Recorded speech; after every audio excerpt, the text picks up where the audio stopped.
Convidamos para vir ao palco o senhor Márcio Miranda, diretor-geral do Instituto Fora do Futuro, para falar da importância do desenvolvimento de métricas auditáveis para a sustentabilidade na produção de alimentos. Vamos lá, todo mundo, depois do almoço, né? Aquela energia que nos leva para dormir, ganha energia e os olhinhos vão baixando também, né? Mas esse é um tema, talvez um dos temas de maior importância contemporânea, mas ele, de novo, ele não tem nada, né? E o que não tem de novo também é que qualquer métrica, sobre qualquer circunstância, para medir seja lá o que for, é um processo gradual, né? Não precisamos ir muito longe na história do homem para mostrar que desde o momento em que você começou a medir alguma coisa, houve, a partir daquele momento inicial de medição, uma evolução, né? Teve até um dos nossos grandes filósofos, né, que o interesse era medir a vida, ou criar uma escala para a vida. E nessa tentativa de medição de uma escala de vida, de categorizar os seres vivos, deu-se início a um conjunto de métricas que permitem hoje você lidar com a vida sob diversas maneiras, sob diversos ângulos, sob diversas óticas, né? Então, a mensagem principal aqui é que não importa o que, é um processo gradual, né? Agora, é extremamente importante dizer também que essas métricas vão surgindo a partir, como o Fernando colocou e destacou muito bem na fala dele, processos culturais, processos de evolutivo da própria humanidade, né? E nós estamos passando, e seguramente voltaremos a passar por um processo civilizatório gradual, né? Ele mencionou a questão da Europa, mencionou a questão de alguns mercados consumidores, né? Agora, o que isso traz nesse momento em que nós conversamos, alguma questão para a nossa reflexão, é de que esses processos são, alguns deles, resultantes de tendências fortes o suficientes para excluir atores importantes de suas cadeias produtivas globais. Grande polêmica em torno dessa questão, né?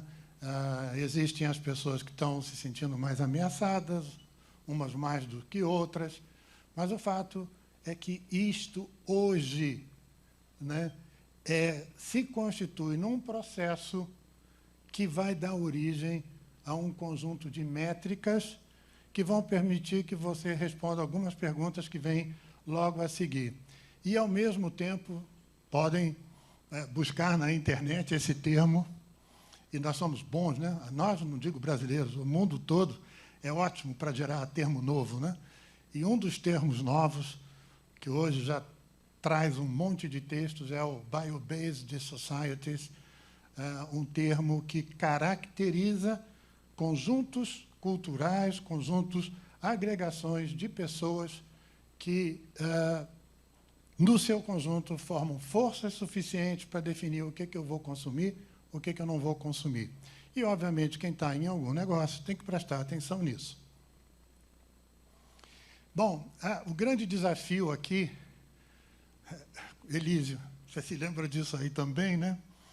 É que nós temos uma cadeia de valor de produção de alimentos, né? E essa cadeia de valor, obviamente, inclui aí um sem número de atores, né? Desde aqueles que estão fornecendo os seus insumos até aqueles que estão mais diretamente ligados ao mercado dos consumidores nacional e internacional, né? E se alguém pergunta para esse sistema e faz a seguinte pergunta: o sistema, a cadeia de valor de alimentos do Brasil é sustentável?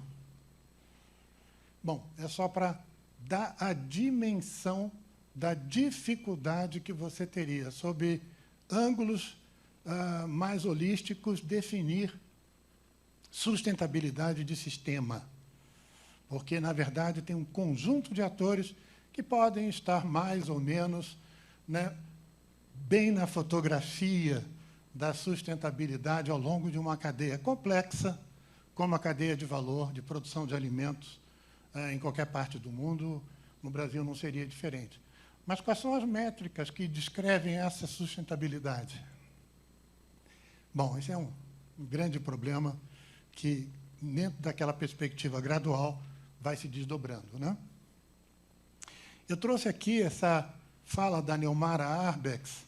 Ela é líder de ESG da KPMG. Já falamos, né? ESG hoje entrou no vocabulário de todo mundo. Ela é líder de consultoria para, principalmente, grandes empresas que se interessam por desenvolver estratégias de ESG. E ela chama atenção ali no meio, não vou ler tudo. Tais informações que os acionistas de uma determinada empresa, que os membros de um conselho de uma empresa vão estar fazendo para quem trabalha para essas empresas, em termos de adesão ou numa régua de ESG, isso vai exigir que tais informações precisam ter, primeiro, qualidade. Para isso, vão exigir arquitetura inteligente de coleta de dados, gestão qualificada e sistemas auditáveis. Esses 4 elementos se combinam para gerar esse tipo de gradualismo no desenvolvimento de métricas, que mais na frente vai dizer se você está mais ou menos sustentável, num primeiro momento, dentro da questão ambiental, social e de governança de resultado. Bom, a gente vive com métrica o tempo todo, né? Acabamos, né, de ouvir uma palestra brilhante do nosso querido Paulo Haddad, né, falando de PIB, né? Métrica, né? Não vamos entrar em detalhes. Elísio tem uma discussão enorme aí ao longo da vida profissional dele, questionando o nosso PIB, né? Inclusive questionando mais fortemente, não é, Elísio, o PIB agrícola do Brasil, né? Como é que ele é contabilizado, né? Como é que nós chegamos num PIB agrícola, etc. Mas o fato, não importa agora, é que, quando a gente fala de importância, cada métrica está relacionada a um objetivo. No caso desse, né, o PIB é importante para acompanhar a atividade econômica de um país ao longo do tempo, né? E a gente se compara, o PIB do Brasil, quanto o PIB de não sei quem, etc., e tudo mais. O IDH, mesma coisa, já há muito tempo. Também é um indicador de relativa complexidade, que tem a importância e serve como parâmetro global de desenvolvimento social, centrado em saúde, educação e renda. Nós acabamos de sair de um almoço. E eu não sei se alguém, olhando lá para aquilo que tinha lá, bolo de chocolate, como é que chama? O pudim de leite, carne, etc., e tudo mais. Mas, na verdade, o fato é que todo mundo hoje se preocupa em saber quantas calorias comeu, quantas calorias perdeu, e não importa, entrou no nosso dia a dia, né, uma métrica de caloria. E, cada vez mais, você presta atenção quando compra alguma coisa, principalmente alimento, que é o nosso assunto aqui, para ver quantas calorias tem, se tem glúten, se não tem glúten, se tem sódio, se não tem sódio, né? O que é importante e que tem que chamar muito a nossa atenção, quando nós desenvolvemos agora as métricas do grau de complexidade para medir um sistema de produção de alimentos, é que a gente não esbarre, talvez, naquilo que hoje faz a gente achar que a gente se nutre porque tem mais ou menos caloria, porque tem mais ou menos isso ou aquilo. Caloria não é uma boa métrica para dizer se alguém está bem nutrido ou mal nutrido. Então, você tem que entender para que aquela métrica serve, né? Mas não necessariamente ela mede uma questão complexa, que é a nutrição, por exemplo, de um ser humano, né? Mas, não tem dúvida, né? Ela tem sido importante para medir fome, medir nutrição e nível de calorias, e você tem padrões internacionais de que um ser humano bem alimentado deve consumir tantas 1000 calorias por dia, coisas do tipo. Mas isso não quer dizer que aquele ser vai estar bem ou mal nutrido. E nesse gradualismo que a gente observa de desenvolvimento de métricas, e hoje pela manhã eu mostrava um gráfico do Fórum Econômico Mundial, tem muita gente, como o próprio Fórum Econômico Mundial, pensando em métricas para isso que nós estamos discutindo aqui hoje nesse evento, né? Então, a partir desse documento cuja fonte está aqui embaixo, né, em busca, né, de métricas consistentes para fazer relatórios sobre a sustentabilidade e, obviamente, o valor de criação de um determinado produto à luz dessa sustentabilidade que ele carrega, né? Eu apertei o botão errado, voltando. Então, no que diz respeito a esse gradualismo, tem uma proposta de que você deve dividir as suas métricas em principais ou expandidas, né? E isso está progredindo, está sendo discutido, está sendo falado, está sendo, eventualmente, até adotado de forma voluntária.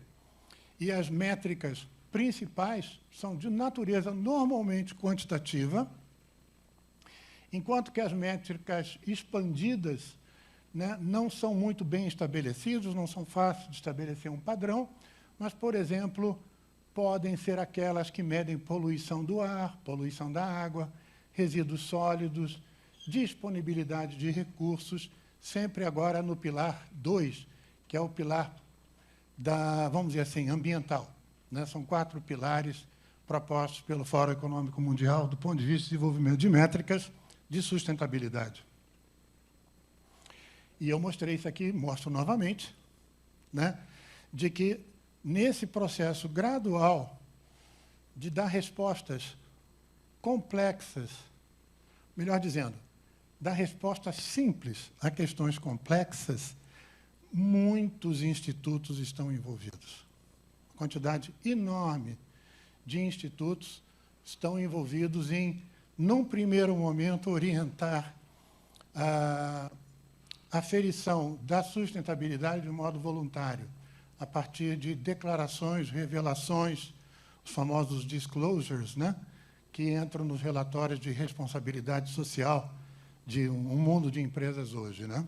Prestando atenção a movimentos que estão acontecendo no entorno desse ecossistema de ESG. Para não me alongar muito,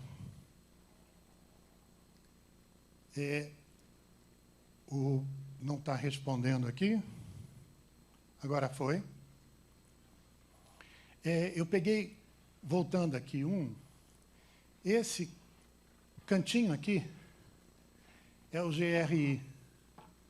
Ele é somente uma organização, com sede na Holanda, hoje gerenciado por uma finlandesa, e é uma instituição sem fins de lucro que desenvolve, de uma forma muito participativa, formas de você dizer, né, voluntariamente, o que é que você faz em termos de sustentabilidade, né? E já desenvolveu em torno de 40, vamos dizer assim, relatórios, que a gente chama até de relatórios GRI, né, para o setor de energia, para o setor de mineração, para o setor de... É interessante que, para o setor de agricultura, essas métricas, essas revelações ainda não foram plenamente desenvolvidas, tá? Mas, só para dar uma ideia, e é muito interessante que vocês visitem esse site, né, no sentido de verificar como que essa questão está evoluindo, com que grau, né, de importância e detalhamento que está sendo dado para o desenvolvimento de revelações voluntárias a respeito do que você faz. Eu citei aqui somente algumas, né? As 2 primeiras são, basicamente, as questões conceituais por trás das revelações principais de setor, e citei 3 aqui. Uma que é a GRI 303 de água e efluentes, a GRI 304 sobre biodiversidade e a GRI 305 para emissões, né? E elas vão sendo progressivamente revisitadas e vão sendo atualizadas, obviamente, gerando mais complexidade a cada vez que essas revisitas acontecem, né? O site é do Global Reporting Initiative, que é, como eu disse, uma organização sem fins de lucro que está ativamente pensando nesse tipo de coisa. No caso de biodiversidade, se fosse na fazenda do Abílio, lá, né, que vocês vão ver agora, que é um espetáculo, né? Se o Abílio fizesse um relatório dele lá, ele ia dizer assim, quanto que da minha área, primeiro, minha área total, quanto que da minha área tem floresta nativa? Quanto que na minha floresta nativa tem espécies endêmicas? Quantas dessas espécies endêmicas estão ameaçadas de extinção dentro da classificação da IUCN? E assim você vai. A minha propriedade está perto de um curso de água?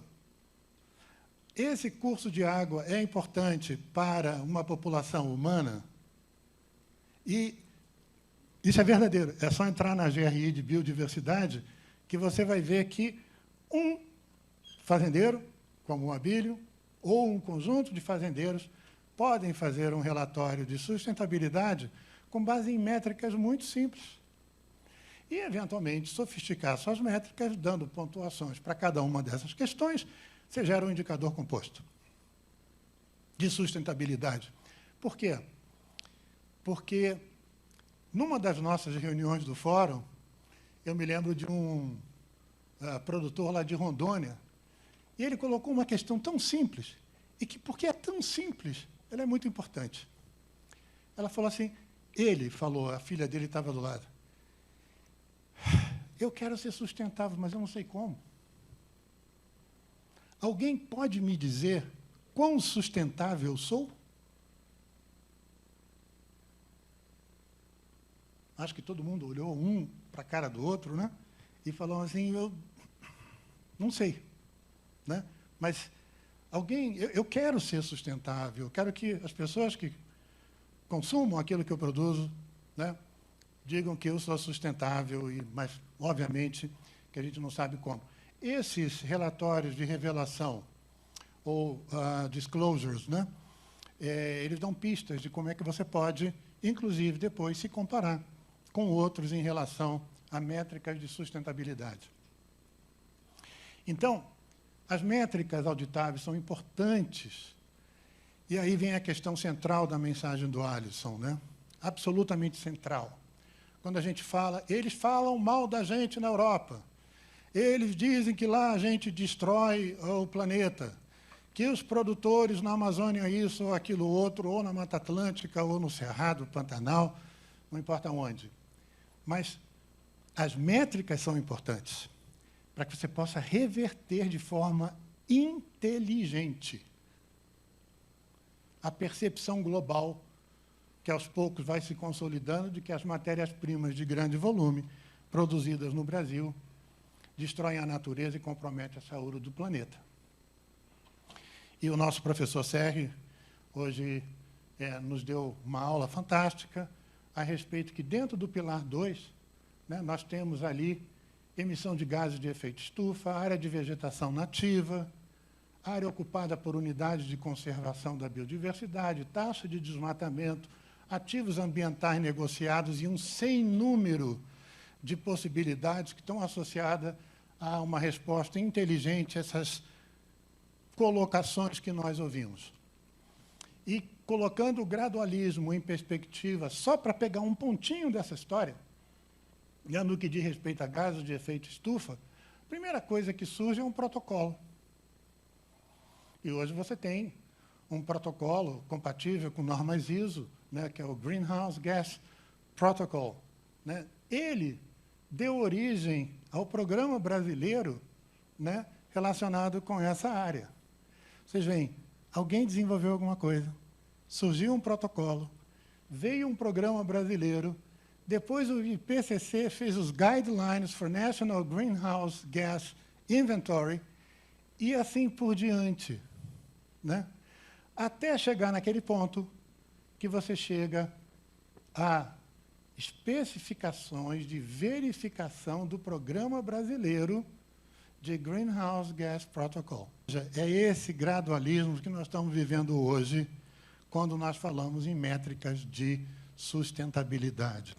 Tem muita coisa acontecendo, muita coisa no plano hoje voluntário, mas a tendência progressiva é isso ir se transformando em elementos de certificação, depois elementos regulatórios e, eventualmente, em barreiras de natureza completamente diferente, Elísio. Barreiras que vão dizer agora, você obedeceu a esse conjunto de coisas? E foi por essa razão que, de manhã, nós, graças a Deus, no Brasil, temos especialistas de altíssimo nível para ir tratando essas questões com juízo, vamos dizer assim, com responsabilidade, para saber que nem tudo vira sustentável no dia seguinte. Nem tudo é possível se fazer de um dia para o outro, mas é importante observar esse gradualismo. Eu acho que é importante aquilo que nós falamos de manhã também, a questão da água, a questão dos gases de efeito estufa, uso da terra, água e aplicação de nitrogênio vão estar na agenda dessas métricas. Porque, segundo um artigo da Nature, esses são os grandes pontos que geram preocupação de entrada e permanência dos produtos em um determinado mercado. E, como nós falamos antes, infraestrutura de dados e informações sobre biodiversidade. Nosso país é riquíssimo. Nós temos, seguramente, o melhor instituto que hoje tem dados de biodiversidade. Chama-se Centro de Referência de Informação Ambiental, o endereço está ali, né?